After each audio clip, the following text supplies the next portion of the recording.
Good morning, everybody. This fine Saturday morning, 29th of May, 2021. Going to be a big show today on Blue Abroad Nation. Hello from wherever you're watching. Riley Starray is my name, and I am deeply honoured, I must say. I've got the man who knows everything about Carlton, Rangers, William Wallace, and Yorkshire puddings. Daniel Tom Williams, how are you, kind sir? Hey, tell you what, there's some very good intros on Blue Abroad Nation, I've got to say. Thank you very much for having me. I'm honoured to be here. Honoured to be here. It really does feel like we say this every week. It's a bit of Groundhog Day, D-Day sort of about Carlton. There's no different this week in what is a massive clash. It's one that weirdly, as someone who grew up in New South Wales, there's a couple of games you circle on the calendar. It's whenever you play Collingwood, Richmond, Essendon, and whenever we play Sydney. These bastards have given me so much heartbreak over my lifetime. So it's a bit sweet. It's a bit sweeter to beat them. I think it's going to be a pretty interesting contest. It's a bit of the Monstars versus the Tune Squad this week, I reckon, with team selections we'll go into a bit later. Early in the week, Pom, we were talking a bit about how we were sort of projecting this game, whether we had a chance, whether we had it. What was your feelings, I guess, at the start of the week, and how has that evolved before we get into your bit of a preview? I think I was excited about this one because I think Sydney, they're almost beginning their journey. I wouldn't say they're doing a rebuild, but they're doing a transition, aren't they?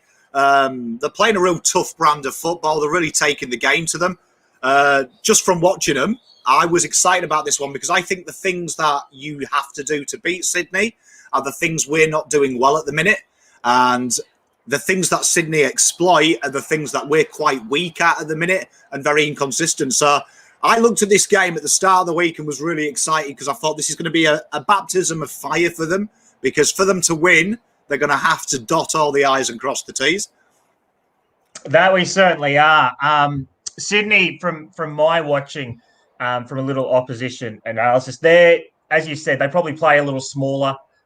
They move and run real hard, and they shut down space pretty well. I think the key for them, they are so young across the ground, but they are so disciplined in what they do a lot of the time. Sydney sort of remind me, obviously they haven't necessarily had the dynasty that these guys had, but of the New England Patriots, in the sense that New England very rarely have ever beat themselves.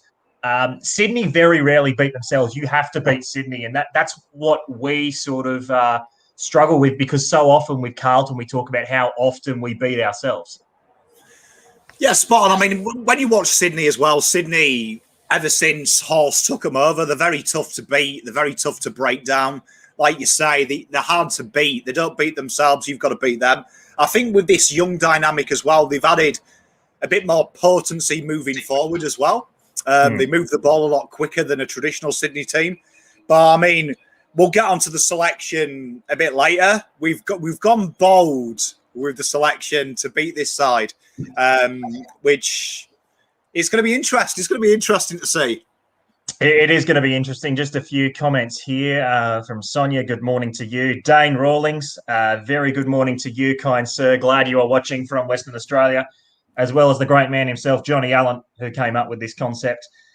Shannon is here, and Shannon is angry. I think we all know why Shannon is angry. If there's anyone who loves Mark Murphy as much as Jesse Murphy, it is Shannon. So it's a tough morning. We've had a bit of a chat about that. I guess before we get into the team and we start getting a little bit of a preview and start getting a feel,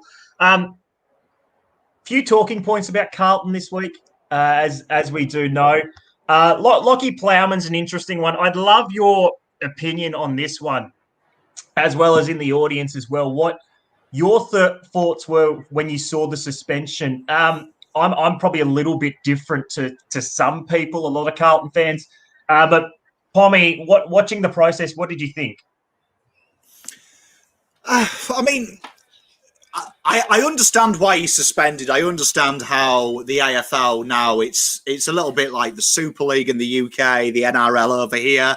Head injuries are like the new in vogue thing. My concern is you see them type of bumps 17 times a game. And my only concern is it's okay arguing Did he turn round enough? What was his intent to do that? I think if we're looking at a grey area, every footballer, we should give the benefit of the doubt he's going for the ball. I think that should be the grey area. Do you know what I mean? The grey area should be the benefit of the doubt. Like in cricket, you always give the batsman the benefit of the doubt.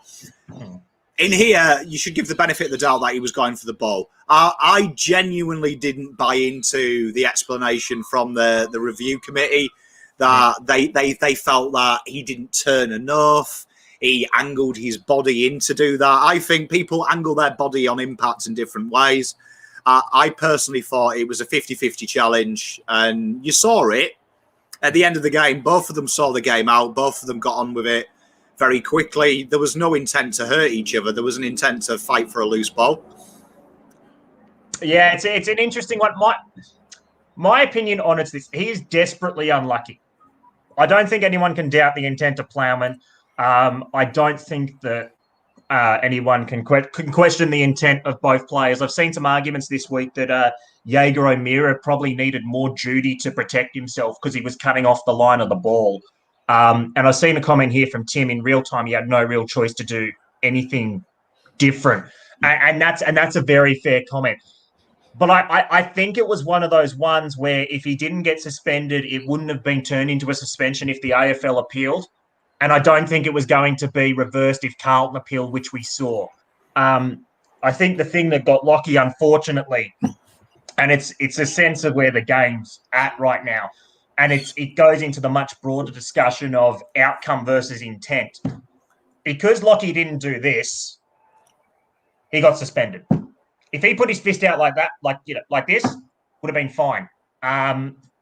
So it's a tough one. I feel sorry for him. It's not something that he should stop from his game.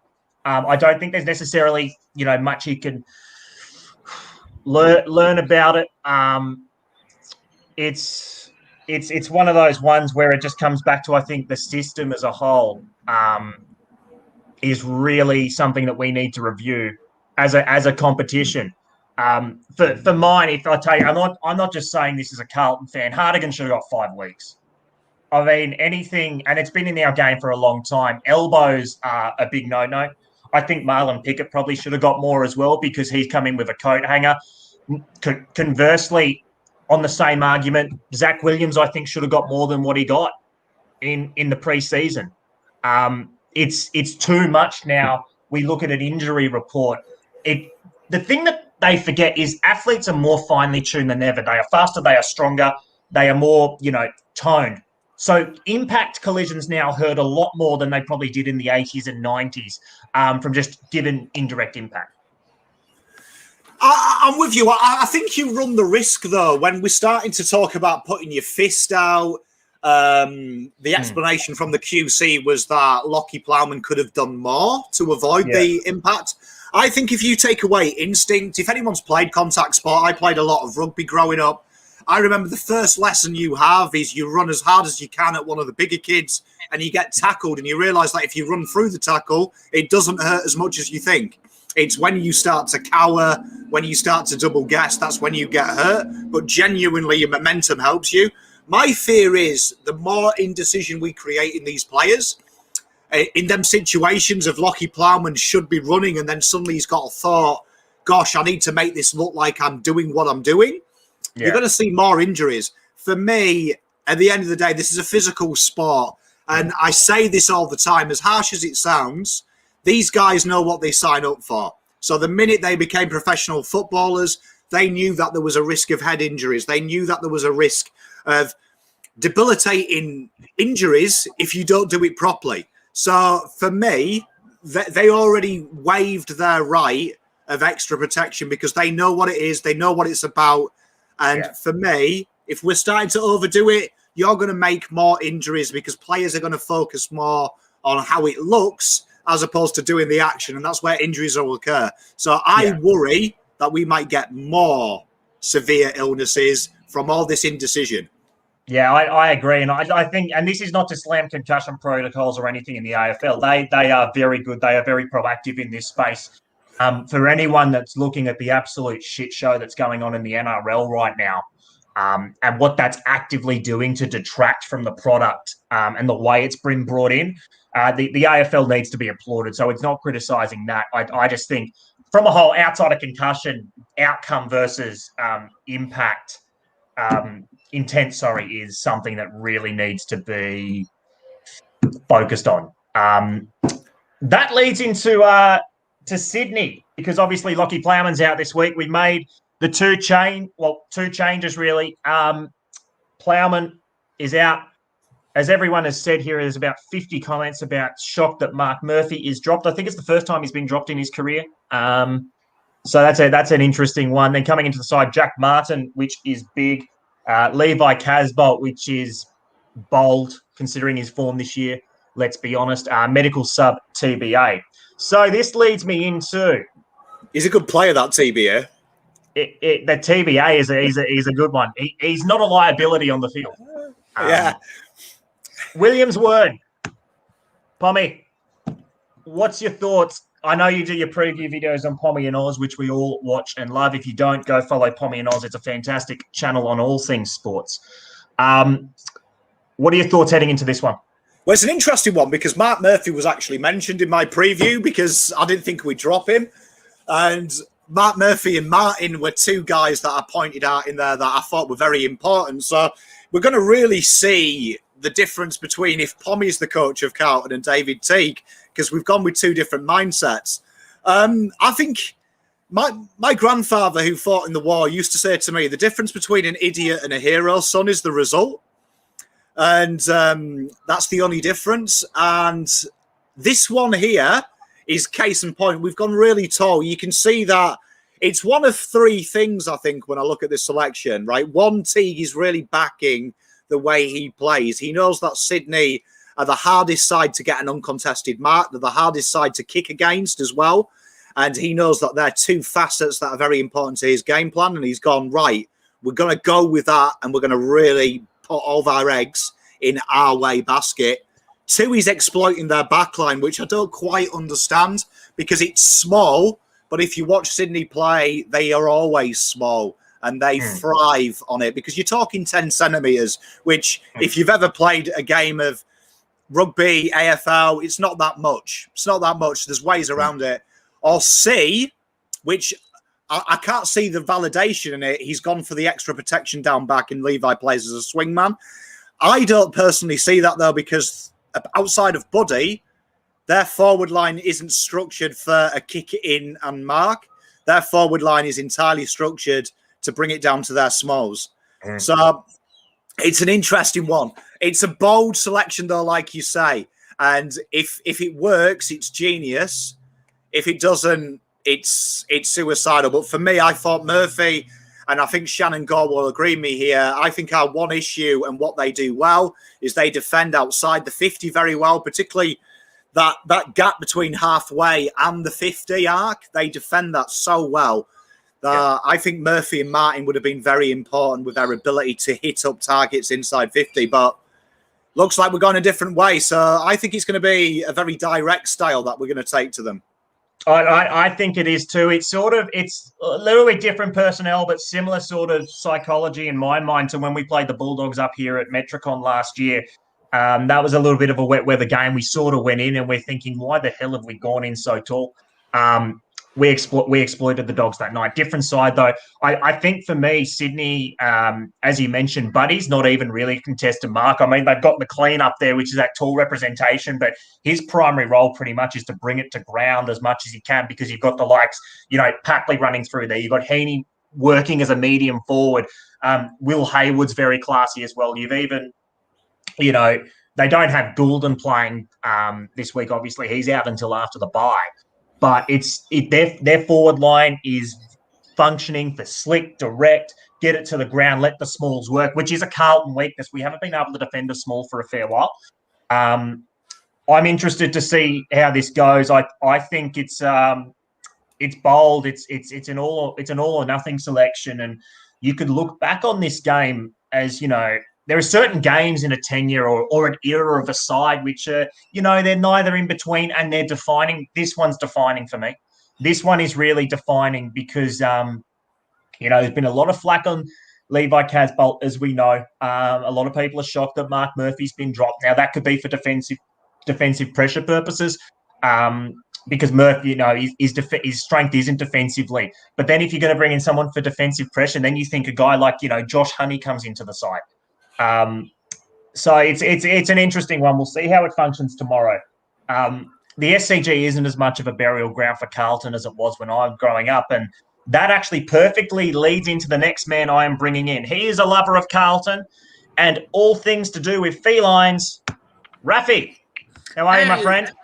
Good. How's it going? Good, mate. Good. It's a pleasure to have you on.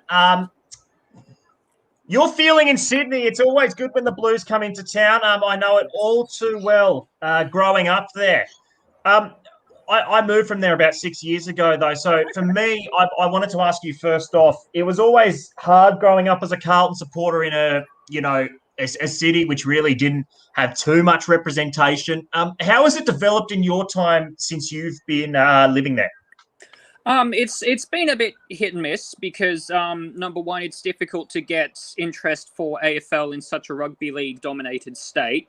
Mm-hmm. Let alone for a team that has underperformed as consistently as Carlton has. I mean, we launched, I think, in 2018, which for Carlton was our worst year on record, I think is safe to say. So the idea of trying to encourage people to come to games to watch this side, which was just getting smashed week after week, was kind of difficult. 2019 was a little bit better, especially sort of toward the back half. 2020 just kind of, well, it was the year that wasn't, people weren't able to make it to games, and everyone was just, COVID and cautious and all the rest of that stuff. But yeah, this 2021, it's feeling a bit more optimistic. The group has gone through a few false starts. We've tripped over our own feet a little bit, but we've got a function on tomorrow before the game, sort of near the SCG, and we've had a lot of help from members of the Carlton cheer squad, sort of directing people towards us as a supporter group.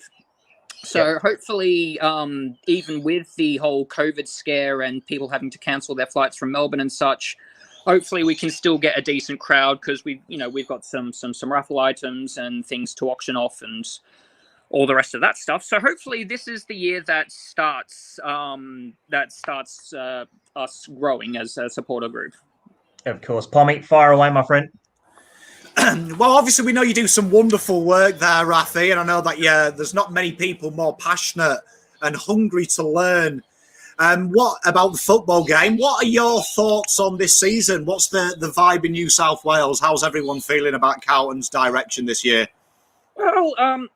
Well, I mean, there are other people's perspective, and then there's my own. There was this, I mean, the club used the F word beginning of the year saying, yeah, we're going to play finals, we're going to be top 8. And everyone kind of fell for it. I, on the other hand, never did. It's a disappointment where we are, but it's not a surprise to me because I just feel that last season, when we played games with shorter quarters, a lot of people were saying, well, if some of the quarters went for a bit longer, we would have won more, but we also probably would have lost more. Like the game against Geelong in Geelong, where we held on by 2 points, beating Essendon just by 1 point. Had those two teams had an extra 2 minutes, then I don't think our season would have looked quite as optimistic. So, look, there's optimism in that we collectively feel our list has gotten better, but there's just a sense of bewilderment as to why we aren't doing better.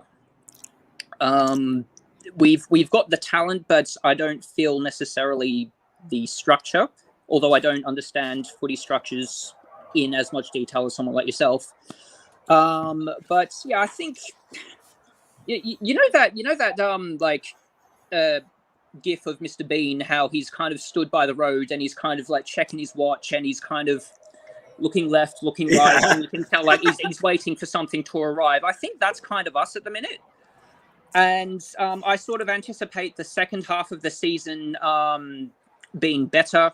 and us getting more wins, the group will have gelled and played together more. So we'll know each other's playing habits in more detail.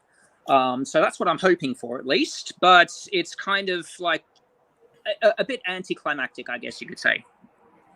I think that's fair. Of course. I think one thing for me, turning our attention generally now turning our attention to Sydney, because how long have you lived in Sydney, Ruff? Since about 2017, so about the 4-year mark or thereabouts. Okay, so you're a little bit less jaded from the Swans than I am. So I grew up in Sydney, and they've caused me a fair majority of my football heartbreak. I've been to many Carlton Sydney games, and we have won one of them. That was the Royal Wedding night, which was one of the greatest individual performances you'll see from Chris Judd. But for me, they've beaten us in finals by 5 points when, we should have won. They beat us in 2013. And so often you go to play against Sydney and you get disappointed. And the thing that sticks out is discipline from them. I was saying it a little bit before. When you watch Sydney, because they're on free to air every week down in New South Wales, obviously. What stands out to you when you watch the Swans this year? Well, this year, I'd say the thing that stood out to me the most has been the addition of Tom Hickey. I feel like he's done really quite well. I mean, it's his fourth club now, and he seems to have just had this mindset of like, look, I'm just sick of moving. Here's where I want to stay, and here's where I want to establish myself. And my wife and I saw the Sydney derby, Sydney versus GWS, and the one where they lost by, I think, 1 or 2 points. And what I noticed was that things started to go downhill for Sydney as soon as Tom Hickey went off, because he injured his knee or his leg or something. So he's sort of come in and really established himself with the midfield group quite well this season, and I had a feeling he may come off because his knee looked really heavily bandaged against Fremantle. So it's not that much of a surprise that he's not playing this week. But that's probably what I noticed the most. But he's always a little bit of a worry because, you never know, oh, is he finished? Is he not? 6 goals last week. That sort of thing. But I'd probably say, the emergence of Tom Hickey is the thing I've noticed the most. Yeah. Rafi, great to chat to you, my friend. Go enjoy the rest of your day. Great to have you on. You're looking as good as ever. We have got a very special guest, ladies and gentlemen, who has just joined us. He is a 2-time Brownlow medalist. He was the 1995 Norm Smith medalist, where he kicked 5 goals in our last flag. He's one of the greatest inside midfielders to have ever played football. It's a truly fantastic to have him on, and it's great to have these sort of people on. I speak of none other than Greg Williams. Morning, Greg. How are you? I'm well. Hello. Great to see you. Great to see you, my man. Obviously, history with you, Carlton Sydney, so it was great to see you on. What are your thoughts about this week? It's a very intriguing contest. Two sides who are on the up. Sydney's probably performed better. Well, not probably. They have performed better than Carlton this year. How have you assessed both sides' development in season 2021? I haven't seen a lot of the Swans, but I've been obviously watched the footy a lot, and I think early on they won those games 4 in a row or so, and they were beating Richmond, beating everyone straight away. So it was pretty phenomenal, the new kids they got in, and they all seem to be pretty serious players, the young guys, and they've helped the Swans come up the ladder a bit quicker than anyone thought. And Buddy's back, and look, they're going to be hard to beat. They are going to be hard to beat. Pommy? Oh, pleasure having you on, first of all, Greg. But what I want to know is, when you were coaching Carlton, obviously we know you worked with the midfield group last year. This year, Carlton ranked 16th for midfield pressure. In your opinion, is the tackle pressure that comes from the midfield, is that something that's a trained skill, or is that desire? Oh, I think, it is. I think it's difficult to see why we're 16th. Like, I don't understand how that could be, but I know Williams was in there. Obviously, Cripps and Walshy and there's a few going through the middle, but there's no reason why they shouldn't be tackling. I know Cripps doesn't do a lot of tackling. He's obviously a ball winner first. That's their main concern. I think they were working on their getting the ball and using it well, and just the tackling hasn't been up to the standard. I think it's more the whole team as well. I think we've proven that we can play for 3 quarters or so, and against Footscray, with 3 or 4 goals up, then they kicked 8 in a row. Those sorts of lapses have just been diabolical, really. And unfortunately, you got to do it the whole game, and you got to play to a certain level the whole game to obviously win. So, and that's what we haven't been able to do. Absolutely. Greg, before we sort of have a look back on your time at Carlton exclusively, one thing I wanted to ask you, and I've seen your comments on, in particular, Paddy Dow. How have you seen his journey in the last couple of years? Because I know there's been a couple of different comments in the media and a couple of different comments from Carlton fans on where they think he's headed. And I'm quite sure you dealt with him over your time. So how have you seen his journey, and how have you seen his development and where he can go in his career? Because he's in his 4th year now. Yeah, look, I think it's tough for Paddy. I just find, even when you look 3 or 4 years ago when he got drafted, like back then we're a pretty ordinary team, and he was getting games straight away as a young kid, and he was doing pretty well. But he should have been in the seconds for 2 years or so, or a year, or he should have been playing. But he went straight in, and not just him, but I think that affected a lot of players. Even Silvani, when you think back when he was a young kid, he's straight in there in the forward pocket or half forward, and it's just a tough position to play. And I just felt it's just a really tough upbringing for those young kids to be able to be thrown in there straight away, and everyone's saying, "Oh, they're not this, they're not that." It's just very difficult when you're 18 and 19 and supposed to be, do what Sam Walsh has done, which is very, very difficult. And Paddy's played probably more games than he should have in the seniors, and I don't think he had the grounding he should have had as a young kid, really. That's really hurt him. But, he's got to fight back, and he's played a couple of games this year, and I think he's just got to get to the stage where he can fight his way back in and earn his spot and prove everyone that he can do it. Absolutely. Now, Greg, I sort of ask a few people that have been on and have played in that era in the 90s. I've always been very intrigued by that team set up around the premiership in the years before, but also what it was like to be around that senior staff in regards to David Parkin and what he was like as a coach and a mentor. He was back in the news this week because he's been mentoring Sam Mitchell. Your experiences with David and playing under him in that team, what was it like to be in an environment where it was ruthless and it was about, winning, which is what Carlton was, and I think at times have been questioned since? Yeah, I think if you probably know, but when I was 18 or so, I went down to Carlton a couple of times to do pre-season from Bendigo as a young kid. And Dave was coach then in the early 80s, and Blues were winning premierships then. They had the Mosquito fleet, and obviously David gave me the arse twice, and so I knew him early on, and then I obviously went to Geelong and started my career, and it went well from there. And then I ended up going back to Carlton, of course, where David was there again. So I've got a great relationship. I saw him on the weekend at the Carlton game.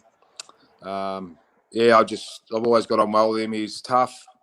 He comes across as a nice guy and all that sort of stuff, which he is, but he can be tough, and he was. He was in full control of the team, and he was a real disciplinarian. But we always talked every week. I'd sit in his office and talk footy, and I just like talking to him about footy, and I think he liked listening to what I had my views on it as well. So, there really is a bond when you win a flag with a coach. I saw him. The first bloke I went up to the president's lunch I went and saw David Parkin. Just said good day, and he's fit and going well, and just one of the great things about winning a flag. It's the same with the players. You just have that bond, and it's like nothing else. And I was just so rapt that I was able to get one. Absolutely. Pommy? Well, we know that you were the most prolific user of the handball. We know that you were a huge exponent. My father-in-law has regaled me with tales of the great Diesel Williams and his handball, one of his favourite players of all time. Now, we know that Carlton currently, we're one of the least handball heavy sides in the comp, 15th. Now, we know that the handball was so poignant to the 95 side. Why do you think that Carlton have kind of strayed away from that handball and it's a more kick-based side? Would you personally, knowing our midfield, want to see that handball utilised a bit more? Oh, I think so. I think, obviously, I'm a big believer in handball. I think, it's the most dangerous weapon if used properly. It creates run and space, so that's what hurts teams, if you can get that run. If you've got players like, Bradley and Ratton and running in 60, 70 metres out, running forward, it's good night. And it just creates run from behind. And I think handballs are, the Bulldogs use it a lot more. I think they're number one, but they got beat last night, but that's just the way they play. And I think handball, used properly, it's, like I said, space, creates loose man. The loose man is the key. It was when I played. And that's what I did best. I created the loose man with my handball, and it creates havoc if used properly. It does. I'm just going to add another guest into the stream. It's the man himself, Johnny Allen, who's coming to say good day. John, can you hear us? Yeah, I can. Good morning, everyone. How you going? Good, mate. Good. Look, I'm going to make this very, very brief. I just wanted to jump on and thank Diesel very, very much. I'm the biggest pain in the ass for all the former players. When I started the Breakfast with the Blues radio show over in WA a couple of years ago, I did a lot of work getting in contact with these guys. And one thing I've got to say about all the past players is how generously they do give up their time. We volunteer, and those guys volunteer their time for nothing for a few minutes to give joy to the supporters. So very quick for me, I just wanted to jump on and say thanks, Diesel, for this week and for coming on today. It means the world to a lot of people. And, I'm going to be a pain in the ass for a few more years to come. So thanks very much, and I look forward to getting in contact with you again next year. Anytime, no problem. Thanks, mate. Johnny. No worries. Now, Greg, sort of looking at back, we talked about your career a little bit in touch, but I remember reading a story before the premiership year, 1994 best and fairest. Preceding that, we went out in straight sets to Melbourne and Geelong, and there's stories that I've read about a certain speech you gave after you won the best and fairest that evening. If you don't mind, do you? What was sort of the rhetoric behind that, the thinking behind that? Because from what I've read, it's one that's really launched 1995 in itself, and what was one of the best sides that has ever played, really, that 95 team. Look, I can't remember what I said. Honestly, brief me on it. Just give me a bit of a heads up. From what I've read and understood, I think it was in a book with Kuda. You're basically discussing you won it, and everyone thought it'd be like a thank you gracious, but basically, it was time for the group to take ownership after the disappointment, and basically, it's for the younger blokes to stand up, like your Rattons, for example. I guess if you don't remember it, you don't remember it, but I've always found that very interesting, and the way it was put on the group, and it was sort of used as a motivating factor. Yeah, no, there's no doubt about that. I think obviously 93 we lost Essendon in the grand final, and then 94 we went out in straight sets like we said. And I won the best. I also won the Brownlow in 94. Yeah. And I got 30 votes, and it was personally it was a great year, but just shattering the way we got knocked out. And there was a lot of resolve still, but everyone was saying we were too old then to win it again, and that was I think even in 95 when we started the pre-season, I think we lost by 100 points in a pre-season game to Essendon in 95. And everyone's sort of thinking, oh my God, it's all over sort of thing. And then, we got started, and yeah, just things fell into place. We built the season up, and I think we lost a couple of games early, and then we started on a roll, and we won 16 in a row, and took it to the grand final. We were beating sides by 10 goals, all the time. It's just phenomenal. And I remember we got to the stage where we'd won 10 or 11, and we had a meeting and Parkin had handed the players were talking a lot more, the senior players, and they were picking the team and talking about who should come in and who shouldn't, and, those sorts of things. So it was really great work by Parkin as well. And I think the players, even when we won 11 or so in a row, there was talk, we have to lose one to keep going and all that sort of stuff. But we made a pact where we weren't going to lose. We just took it a month at a time, and we just worked at not losing. And I think that was a pretty critical time when we said, look, we're not going to lose. And we didn't. And we just kept going, kept winning by big margins. And, obviously got to the grand final and we won by 10 again. And what a great day it was for so many people. Pommy? Well, we know, Diesel, that obviously you were no stranger to being copping the hard tag during your career.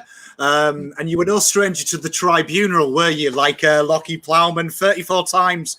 Yeah, you missed 34 games. We know that you were a tough footballer and you accepted no nonsense. How do you see the game today going with all these tribunals, the Plowman bump? Do you think we're losing the most beautiful part of our game, which is the toughness of it? Oh, look, I think we are a little bit, but I think we have to. And I think the concussion problems are huge. And, unfortunately, it's going to have to change, and it is changing. And the head's protected, the bumps in trouble, and tackling like sling tackles, obviously, and those sorts of things aren't on anymore. And but I still think there's no doubt about the toughness of the game and the physical demand and those sorts of things. But we've got to set a new precedent in regards to head contact and concussion and those things. And girls as well. Obviously they're playing now, and they're 6 times more chance of getting concussed than a man. So, it's a big issue for the kids as well at school and young footballers and local football, obviously, as well. You just got to be careful. Getting hit in the head's not good. No, it is not at all. Your thoughts on the weekend before tomorrow? Do you have any sort of predictions? Are you looking to see anything in particular from Carlton? It is a massive game, as we know, for our season, really. Yeah, it is. No, I don't think our season's over. I think the guy before you spoke as well. He was all over it. Raf, was it? Yeah, Rafa, yes. He was all over it. But I think I'm a bit the same. I don't think it's over, but we need to win 3 or 4 in a row and then get our season back on track to make the 8 and then grow from there. But, we've got to win tomorrow. It's just a huge game. And, look, there's no guarantees either. But, we just got to – I think Martin's back, which will help a lot. I like him a lot. And, we just got to beat the Swans at home, and it's going to be bloody tough. But these are the games we've got to start winning. We're just a lot of frustrated supporters out there. We just got to put a few together and get our season back on track. Yeah, absolutely. I'm just seeing a comment here from Ryan, who's asked if Jack McRae and Tom Mitchell can get 40 disposals nowadays. How many do you think you could get, Diesel? 50 plus? I think, yeah, I do. I don't lack confidence in regards to the possessions, but look, the possessions now, they locked up to 400 a game now. We used to get 280 sort of thing, So if you do the averages, well, I think I would get at least 40 a game, yeah. I'll rate it. I do too. I think it's 40 a game, couple goals every now and then, more Brownlows. Right. It's just I think from mine, and I unfortunately wasn't alive to see your career, but seeing the highlights and the stories and that, I think players like you, there's a real lacking of it in terms of, the game's moved so far to athletes instead of people that fundamentally understand and know how to read the play and get to positions, which is what you did so well. So it's a lost art form in some ways, and it's I wish we could see it more often. Yeah, I think the more it goes up and down the ground, the more I would have got, and worked out a way of getting it. So I think, I got no problem with it. And all the other great players as well, I got no problem with them playing today either. No, it's the game. The game is constantly evolving. Pom, do you have anything you want to ask else in particular? There's so many questions we could ask. Oh, definitely. I'd love, before you go, I know that you worked with our midfield group last year before COVID painfully ripped you out of the hearts and minds of Carlton. We want you back so badly because we saw the development of our midfield. Now, you were hands-on with Sam Walsh. Now, from a fan perspective, it's like the first time I ever heard the Beatles seeing Sam Walsh play. How good is he in person to actually see him? Oh, look, he's a great young bloke. He is. It's amazing how he's just come in and played so well, and his skills this year have improved. I really think he's kicking better and he's getting the ball more. He's he's really growing up, and he's only, I think, still 20. I'm not sure. I can't remember how old he is, but he's still young, but he's on fire. He's just a machine. His running capacity is like phenomenal. It's just, I remember he played games when I was there, and he'd come back the day after and he'd be running around like, you wouldn't have played a game. Well, the blokes are stuffed and, they're recovering, and he's just got amazing motor. He really has. But it's just, he talks to me all the time, asking questions all the time. Not that I get sick of him asking questions. I loved him asking, but he just asks stupid questions about it. Like, how do you get it? What did you do? Where'd you run? What can I do? What do you reckon here? Like he just asks questions all the time, and we spend a lot of time on his technique, and he's trying to improve his kicking and the way he attacks the ball, and things like that, and his game plan. We spoke a lot about, because he really didn't really have a game plan. I spoke a lot about that with him, that we, you got to have a plan when you go out there, and you got to work on it. There's so many places to get possessions, and I've spoken to him a lot about that. And he's if he finds them, he's just going to get better and better. And I think what he can do is endless. It's crazy. It's crazy to think it's only his third year. That's the craziest thing of it all. So he's got so much scope to grow. Greg, thank you so much. This has been truly a pleasure to chat to you. Jump on whenever you wanted a Blue Broad Nation. It's everyone loved having you on, and just reading some of the comments here, how much they loved and admired your career and what you did for Carlton. You're always in the heart of us as a fan base. So thank you so much. Yeah, good luck tomorrow, the Blues. All the best. All right. Go Blues. Thanks, Greg. Go Blues. Well, don't forget. Don't forget. Cheers, mate. That was truly incredible. You know what? You threw that on me, didn't you? I didn't know I didn't know the great Diesel was coming on. I didn't know either. I didn't know either. I was sitting in the I was sitting there. I'm going through who's here. I'm like, wait, Greg Williams. So I texted Johnny. I'm like, Greg Williams is on. So I'm like, okay, that's incredible. Tell you what, we had to go through the Pom's stat history there to think of questions. Great test. We did. Now, what we're going to do, we love to do this on Saturdays, and it's truly what we love to do on Blue Broad Nation. As we know, Carlton extends all over the world. We're going to bring a couple of people from overseas. First one we are going to bring in is the man who is part of the St. Louis Blues. That is, of course, the football organisation, not the hockey team. So I'm going to bring him in. His name is Jake, and he's very happy to join us. Jake, hey. Good evening to you. It's about 7:44 over there, isn't it? The sun's setting soon. That's a tough act to follow. Jeez. Yeah, yes, it is. I got to say, I'd like to carve you down, but that is a tough act to follow. Your involvement with the St. Louis Blues and how that sort of started. Just run us through that. I'm very interested to hear your story. Yeah, sorry, I'm trying to get my face in here. That works, I guess. Can you hear? Also, I have like this whole board set up. I work in radio, so I'm like in my little studio, which I got the headphones and the mic and everything, so I look like a dweeb. But I'm trying to get, so if I'm too loud or too quiet, just yell at me. No, so St. Louis and footy, I'm one of the new St. Louis guys for footy. And last year, I would say, I think it was in June. It was the middle of like COVID shutdown for America. And when footy was the only sport on, and I was like flipping through the Fox Sports US app, just like hoping for something, because like nothing. I'm a big soccer fan, and there's just nothing. Yeah. There was nothing. And then I saw AFL was on, and I had watched AFL back in like 2006 for a little bit, like briefly.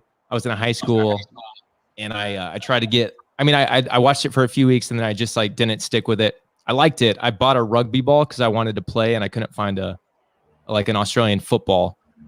So I bought a rugby ball because I found one for cheap, and I was like, I'm going to try to play this, and then I couldn't find anyone to play with me, so I gave up on that. And then you fast forward until last summer. I don't remember what game was on, but I started watching. I was like, I think I'm gonna.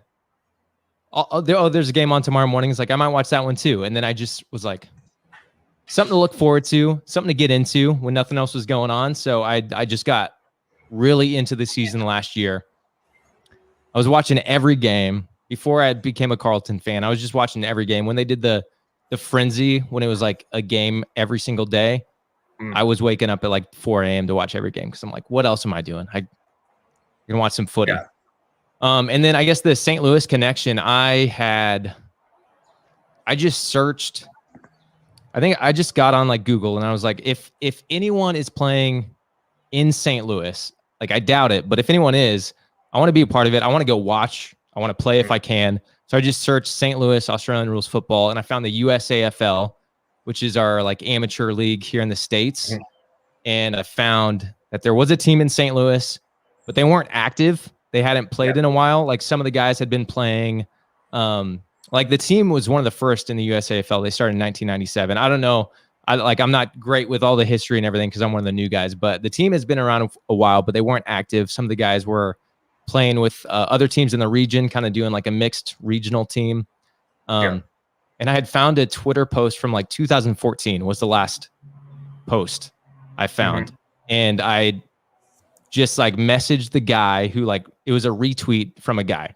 And I found him and I messaged him and I was like, hey man, are you still playing Australian rules football at all? Cause I'd love to be on it. And he's like, well, I mean, the team's not active, but we're trying to get it going again.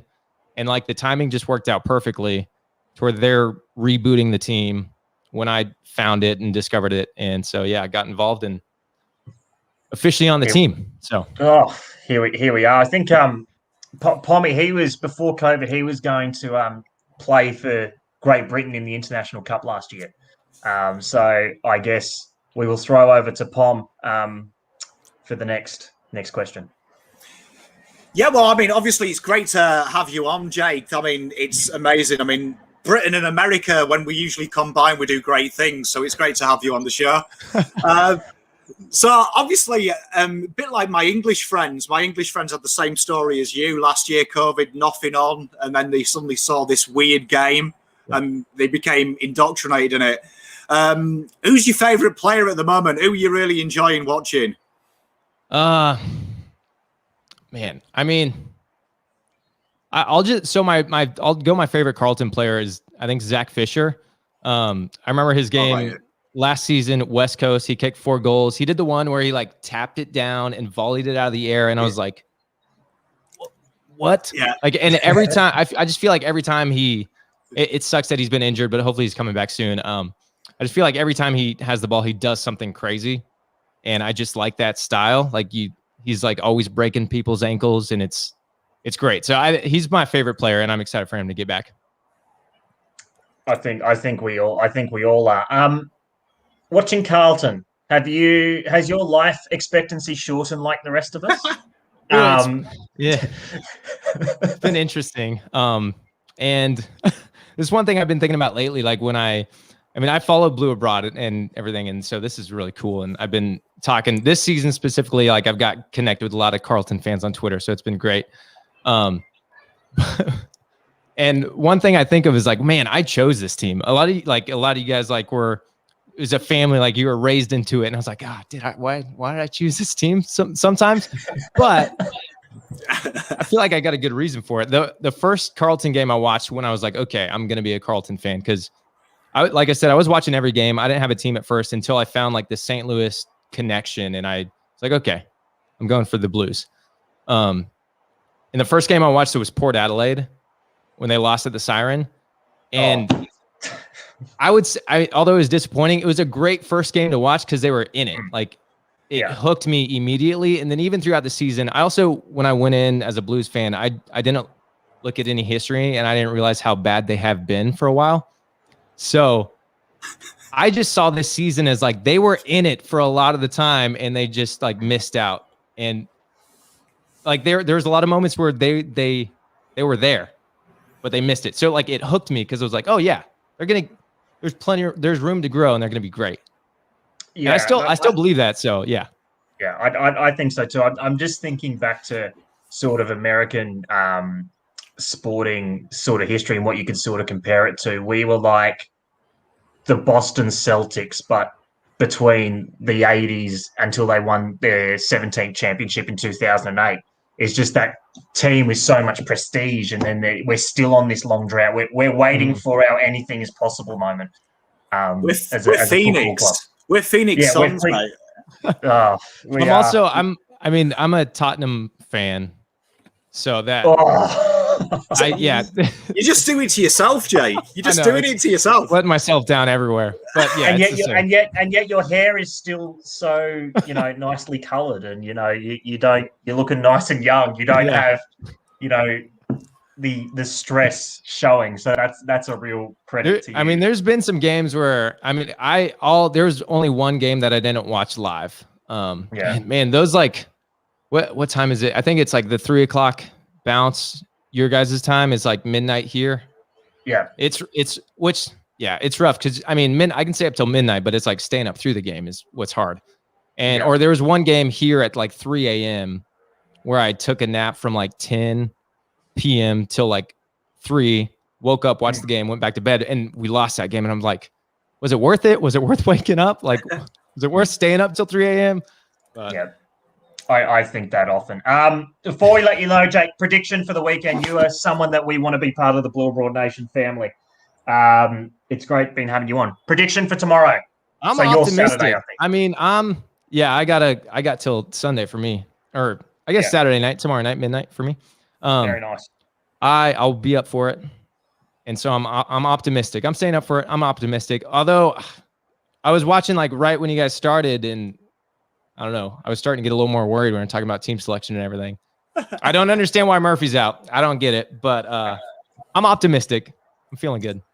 That's good. Let's take your optimism. I'm very glad you haven't done what a Pat McAfee did and go for Collingwood, because the beanpole Mason Cox plays for Collingwood. No. He's got himself on a loser there. Great to have you on.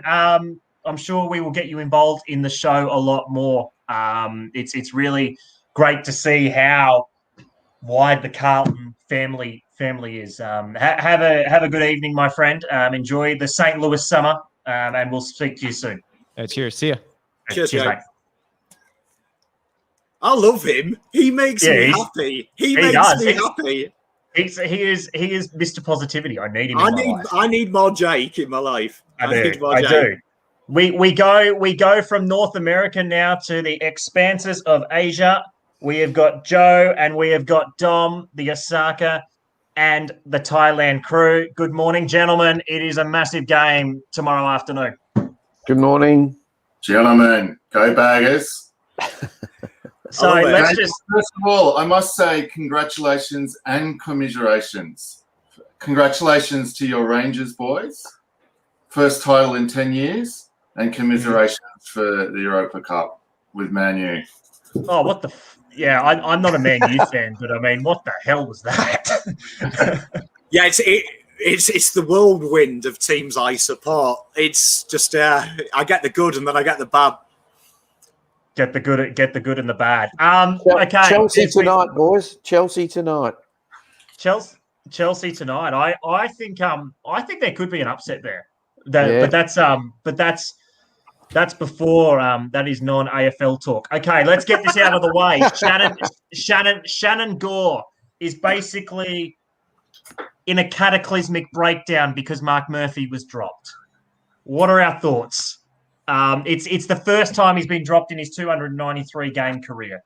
So what are we thinking? I can't see. You can go first.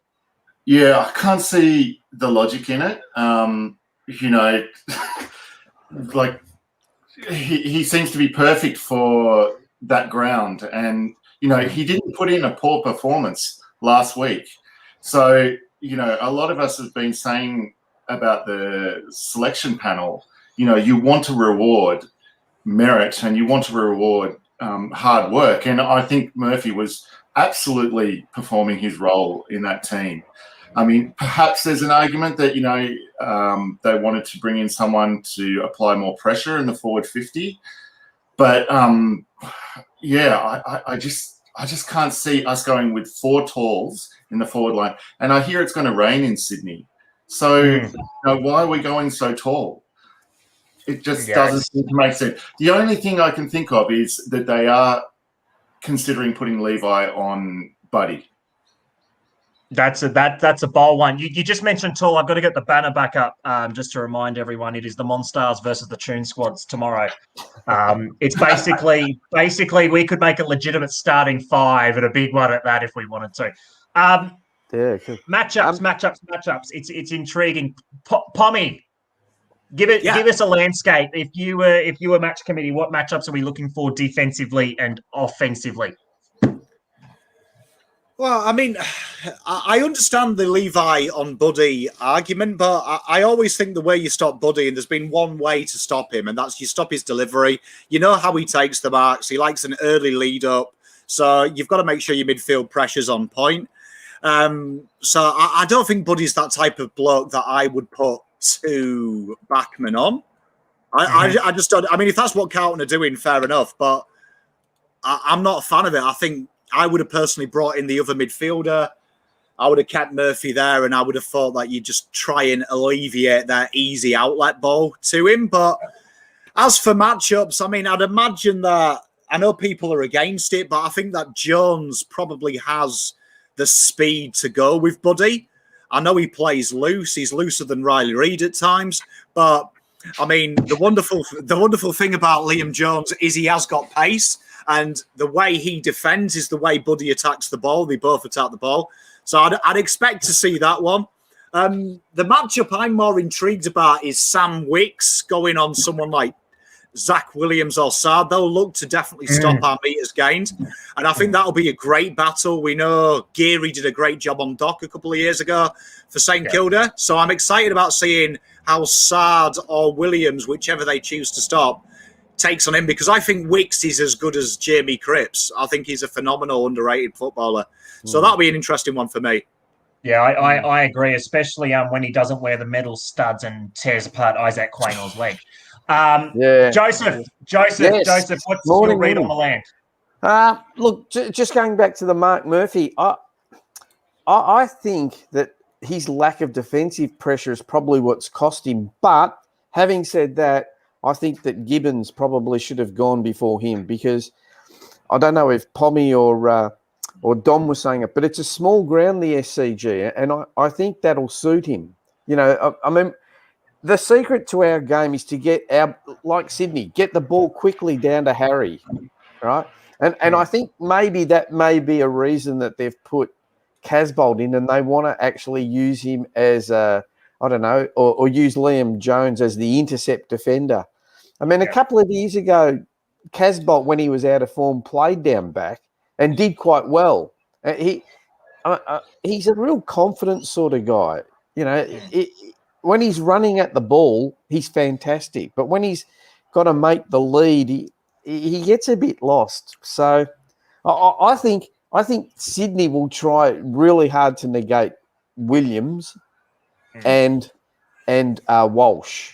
And this could be a perfect day for Patrick Cripps to regain his form, because I think they're going to try and shut Walsh out, because he's been our damaging midfielder. Paddy's, as we all know, is a bit down on form. I don't know if it's confidence, or I don't know if it's just, he's thinking of something else. But I mean, if they want to shut Walsh out, I think this could be a really big day for Paddy Cripps and probably even Ed Curnow. Ed Curnow a real warrior. I don't think he gets enough kudos, old Ed. I mean, he runs and runs and runs.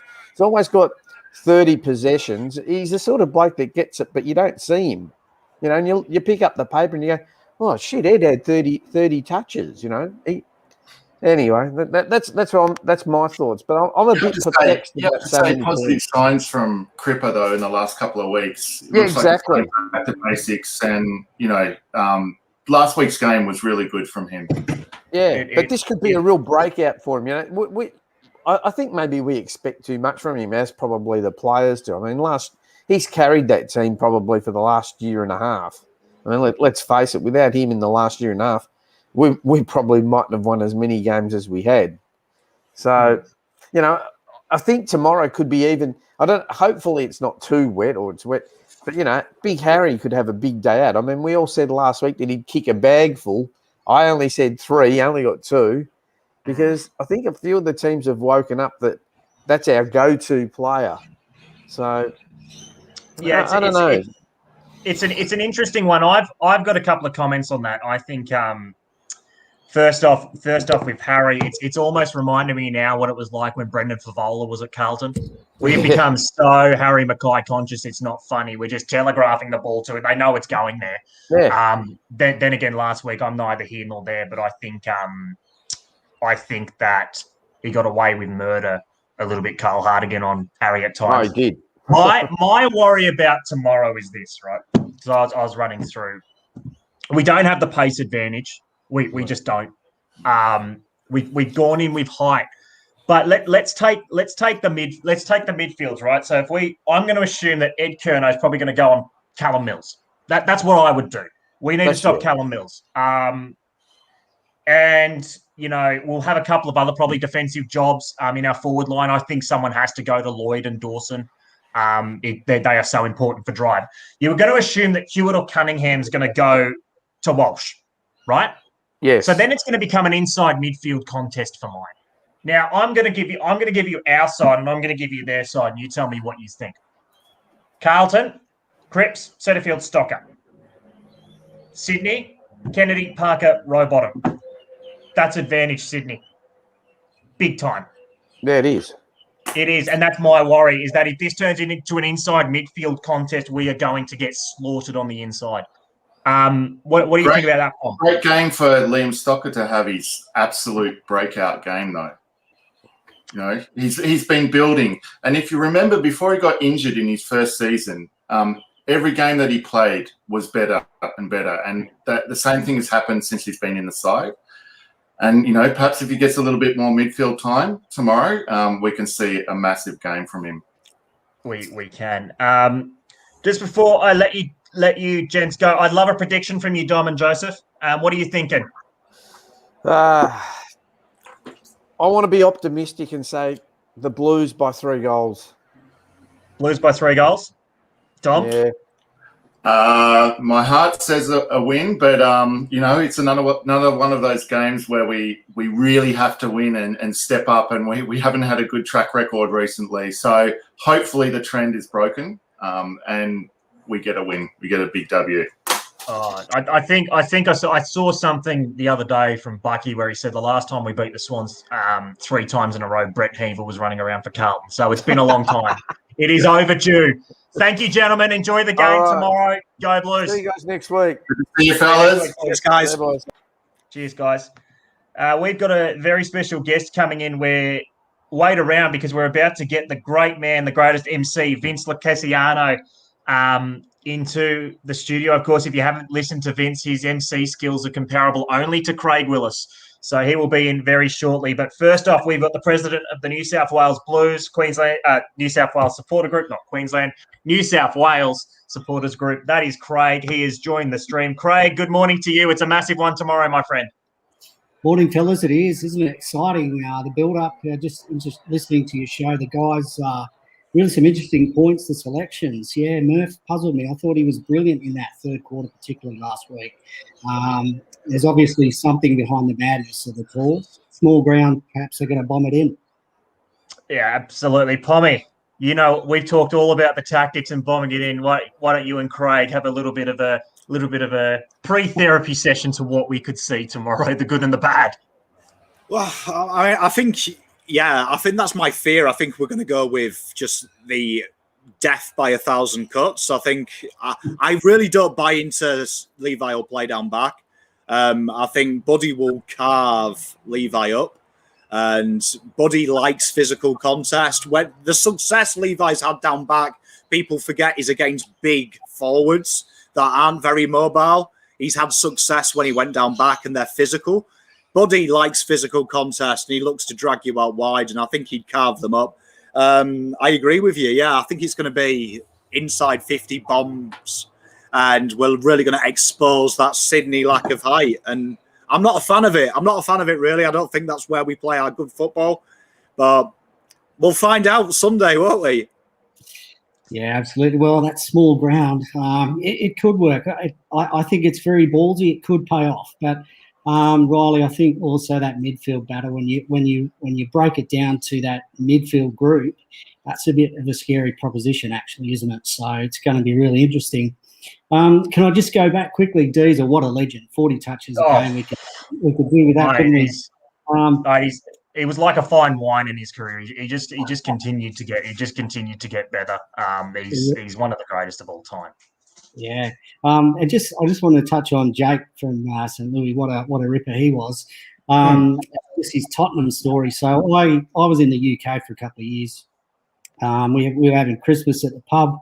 Pommy, as you know, in England, they celebrate Christmas in the pub, which is amazing. But and of course, I had an ugly jumper on. I had a Chelsea one on. Walk into the pub. Everyone, you know what the pub's like at Christmas time. It's packed. Everyone's, full of cheer. This one bloke walks up to me. He goes, "Oh, you got some shit on your jumper." I looked down and I said, "Oh, what? Who do you follow?" He goes, "Tottenham." I said, "Oh, piss off, you bloody Scrooge." But so that's my story about Tottenham supporters.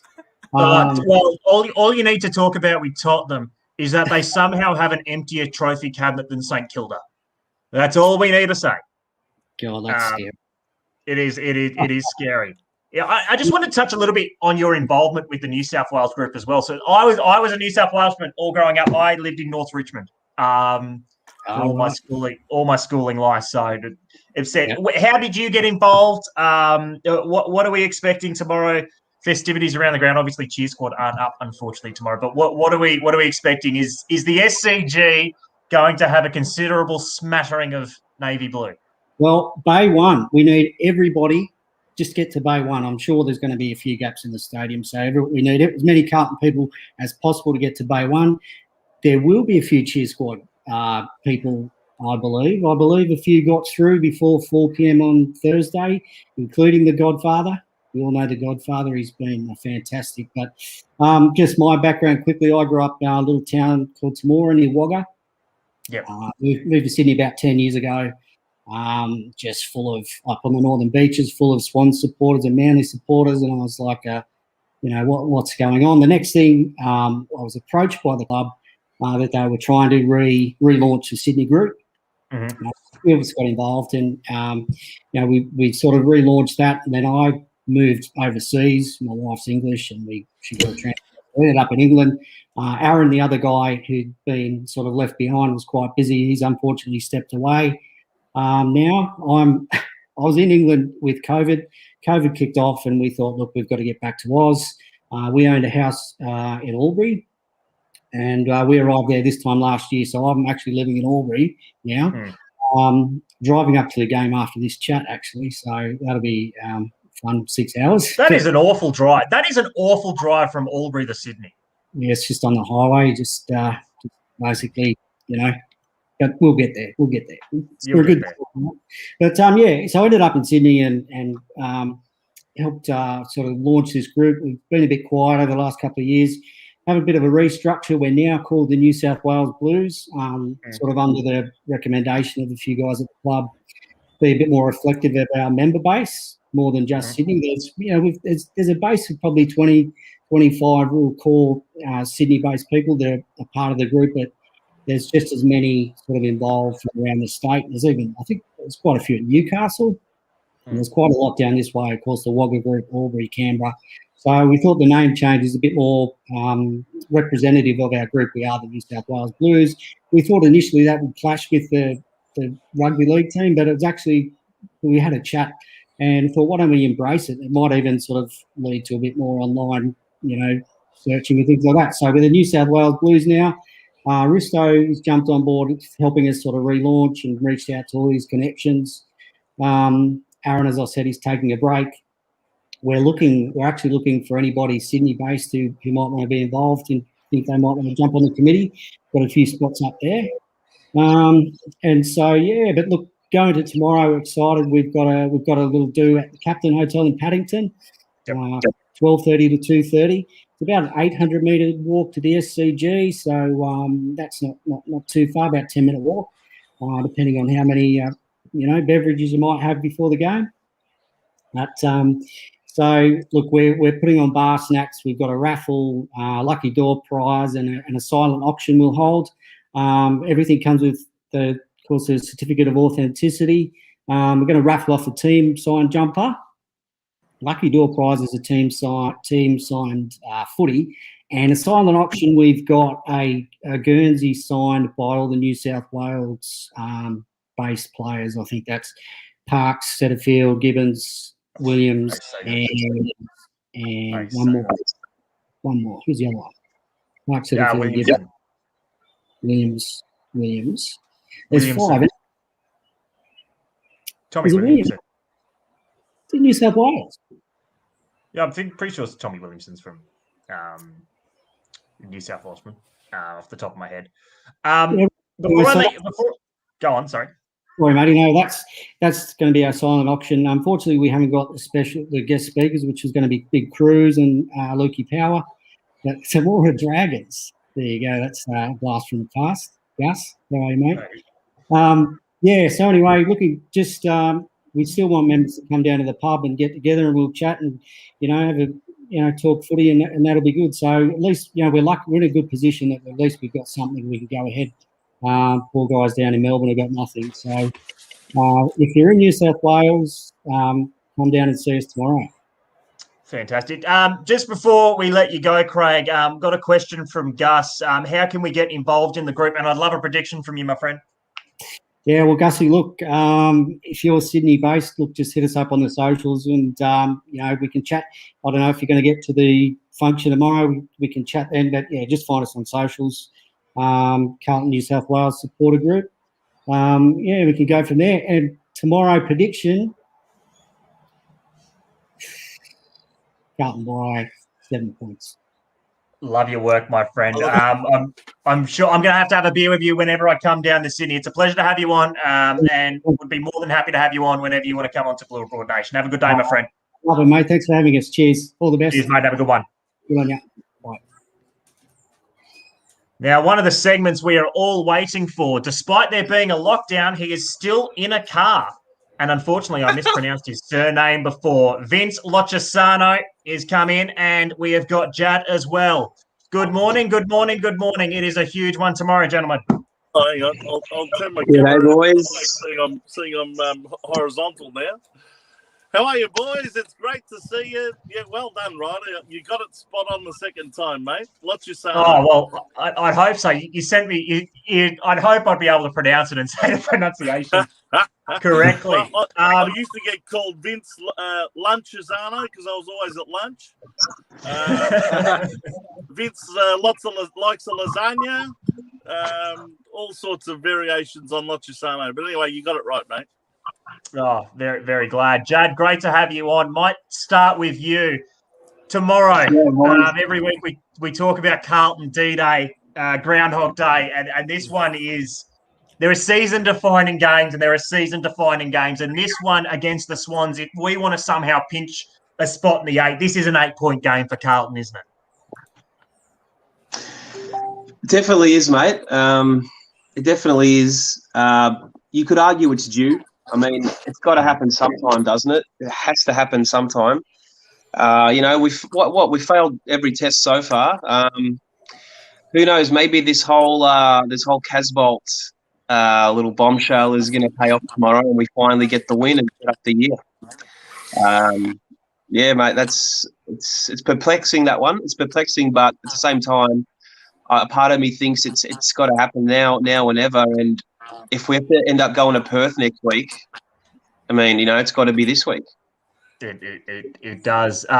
Pommy, you're sitting there. You are the stats man. We talked about matchups previously with our international friends, our international correspondents from Asia, in Thailand and Japan. From your perspective, what is one real area that Carlton can get an advantage of outside of height and having a side that is taller than the 1986 Boston Celtics?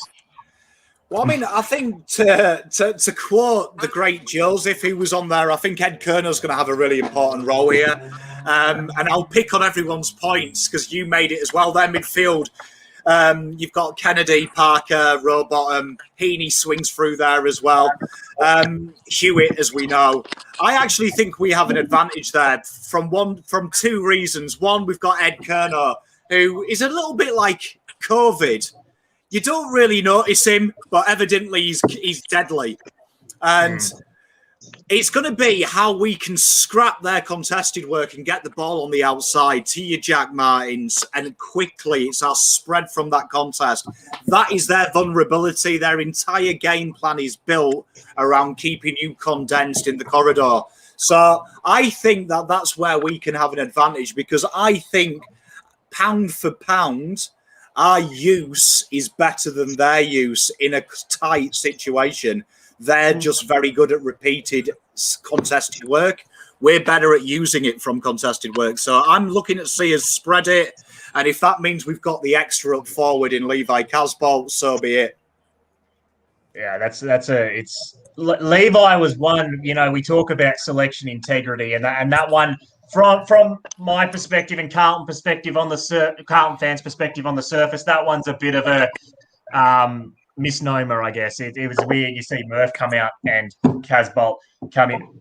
Speaking of Murph, in 20 seconds from all of you, I'd love to hear this. Yay, nay, and why? What were your thoughts when you first saw it? Because it's the first time he's been dropped in almost 300 games.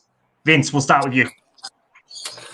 Well, I must say it did come as a bit of a shock, although when you think about it, I think it's trying to send a message not only to Murph that they're not just going to nurse him to 300 games, but also to the rest of the team that you're not that important, even if you're a past captain or a past dual best and fairest winner. You're not that important that you can't be dropped if your form's not up to it. So I think Murphy's been picking and choosing when he has a good quarter and when he doesn't. And even though I thought he had a really good third quarter last week and was pivotal to us actually getting over the line, they obviously weren't happy with the rest of his game. So I think if he's going to get to 300 games, he's going to know that he has to really put in for 4 quarters every time, and they're not just going to nurse him, if you like, to 300 games. Yeah, that's the last one. That's the last thing I want to see is Carlton nurse him to 300. I mean, Murph's been one of my favourites, but it's not one I want to see. I mean, it would have been a shock to him too. Oh yeah, it's never happened. He's never been dropped. Yeah, he's never been dropped from. He's never been dropped. So of course, it's a rocket up the arse. That's how I hope he sees it. And between everyone here, I know we've been playing him forward, but I would love to see Murph earn 300 games in the midfield. Yes, he's a midfielder. I agree. He's got to be playing in the midfield. He's a midfielder. Exactly. Jad, Yeah. Mark Murphy. Yeah, boys. Look, I agree. I agree with the idea of what you guys are saying, but at the same time, I would fully agree with it if Murphy was being dropped to make way for a kid. Okay, but because it's seemingly being dropped to make way for a Casbolt or Jack Martin, it's just a bit weird. Now, I don't know if they're just trying to send a message to Murph. Look, that could all be part of it. But I think in the broader spectrum, I think it's something that I was a bit disappointed, but I'm also surprised by Teague. I'm a bit proud of him, because these are the calls he has to start making in the next couple of years. Because we can't continue on this sort of trajectory and favouring the same, senior blokes that we seem to be favouring. So in terms of that, it's a big tick for Teague. He's shown me that he's got the balls to make a move like this, because it's not a small thing. It's a big cultural shift, this selection. But where I question it is who he's made way for. So if he made way for a Dow or, whoever, or a Durden or a Phil for a Can Honey. I just interrupt you there? Can I just interrupt Yeah, you? I go. reckon they've put Jack Martin in, and that's the role, that half-forward role that Jack Martin's going to play, and that's what they've been playing Murphy in all year. And I agree with Riley. They've got to start realising that Murphy's only going to get his 16 to 18 possessions playing half-forward flank and kick maybe 1 goal a game on average. Any more than that, and they're expecting probably a bit much from him. I think if they want more out of him, they've got to play him where he plays his best football. And by the way, hello to Bianca Orlando, the beautiful Bianca. I think she just sent us a message. I happen to know who she is. Yes. But at the same time, But at the same time, I don't think he can go back into midfield. Just purely on a philosophy basis, because if we put Murphy back into the midfield, that's more game time that is being taken off our future. Because like my whole point with the team, guys, I've spoken to Dan a lot about it, is at the moment I don't believe we're good enough. I don't believe we have the personnel, or that we favour the right personnel at the moment. So my view on the team is very long term. I'm looking at a year from now, maybe a year and a half, 2 years from now. I'm looking at who's going to be there when we really become a finals threat. Because it's all good the week to week, but with the personnel we're favouring, and it's not a pot on these boys, but Jones, Curnow, Murphy, I don't ever see us becoming what we want to become as long as we're still playing these guys. So it's a shift in the right direction. It's the question is who we come out for, but I don't think he can ever go back into the midfield just purely for our trajectory. Yeah, I think it's an interesting one because I tend to agree largely with that. I'd love to see him earn that 300 in the midfield is more my point. I think there's a couple of things with Murph. He's one sort of bloke that does add a little bit of point of difference with ball in hand. I have called for him to be dropped at times this year. If I'm honest, I think his defensive pressure. We all know Mark Murphy in the last 5 years of career. He runs one way, doesn't go the other. That's just what he is. But I think then if you look at, as you're saying, Jad, and I fully agree with the point, the personnel we're favouring right now, I don't think as a whole is what we should really be looking at. Because if we make that argument, that's okay, but then we're playing Levi. Like I'm not picking that. It is not the fault of the players that are being picked. They are the ones being picked. And Dane Rawlings has said this so often. It's not the fault of the players. It's selection integrity. So I think for mine, this is a holistic point of view. It's a really defining game tomorrow for the client. I think for David Teague, in the way he moving forward, how he selects his sides. Is this a preface to something much larger? Because if we come out right and shit the bed tomorrow, let's just think worst case tomorrow. We come out and shit the bed. You can't be thinking that you can't be playing a Levi again. You can't be no. You start considering guys even like your Ed Curnows potentially start not taking them out but phasing them out. And especially with the selections we have tomorrow, and this is why this is why I'm worried a bit. We didn't bring in a like-for-like replacement for Plowman. So to me, that says one of two things. Either Doherty's going back, or we're going to trust, or Stocker's going back. And if it's the latter, God, no. If it's the latter, I am very worried. Jad, I don't know your thoughts on that, but just looking at the team sheet, we didn't bring in a defender, so I'm just doing the sums in my head. It's going to be one of those two shifting back, and if I had to choose, it's probably Doherty going back. But if it's Stocker and they think that's a matchup for potentially Heaney, that just blares alarm bells to me. Yeah, mate, I agree, and it just seems to be a trademark of Teague's coaching this year. It's hard. It's hard to make sense of. Look, it's hard. I get we're not in the club, but I believe we've seen enough of these players over the last 7 years to know to have realistic expectations about what they can do. And if it's Stocker on Heaney, mate, my God, if Stocker goes to Heaney, you've got to say, look, Stock, no matter how the day goes, you're not losing your spot in this team because this decision is a team decision. It's a sacrificial decision, and we're not going to drop you if he kicks a bag. But at the same time, I doubt that conversation happens, man, because Teague's done it before. He's SPS perfect example. We all know the guy's out of position, and he has a bad game, and he gets smashed. And Doc, if we put Doc down back, we lose what he's provided, and that's why I don't make sense of really of what's been happening, what's going on there.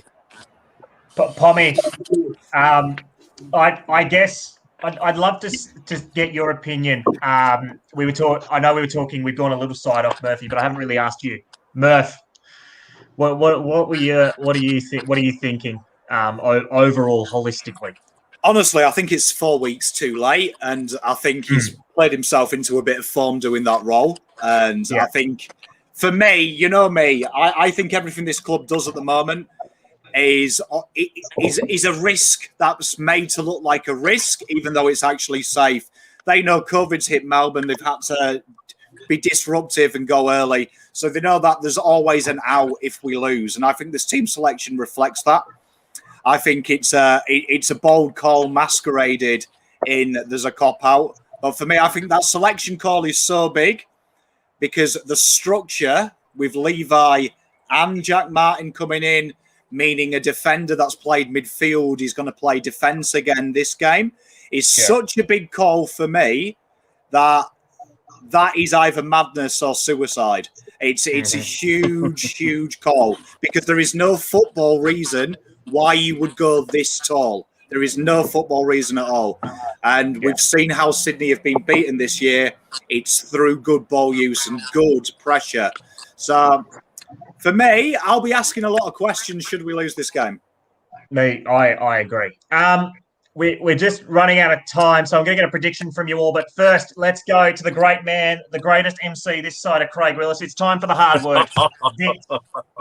Vince, hasn't been hard work. We've had lockdowns that often here in Melbourne and Victoria. It's a joke. Anyway, don't get me started on that. By the way, great to see Diesel Williams on the show before. How good was that? How good was that? How awesome. Good would it be to have another Diesel Williams in the middle?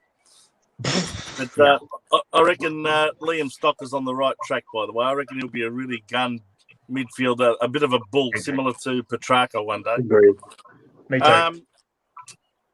Look, Dom actually started the theme for me when he said, my heart says Carlton, but, my head says something else, because my prediction is based on that sort of thing. My head says Sydney, but my heart says Carlton. My kidneys say Sydney. My liver says Carlton. My large intestine says Sydney. My small intestine says Carlton. So it's all going to come down to my asshole, boys. And let me tell you, it's going to be a tight one. Oh my God. Solid work.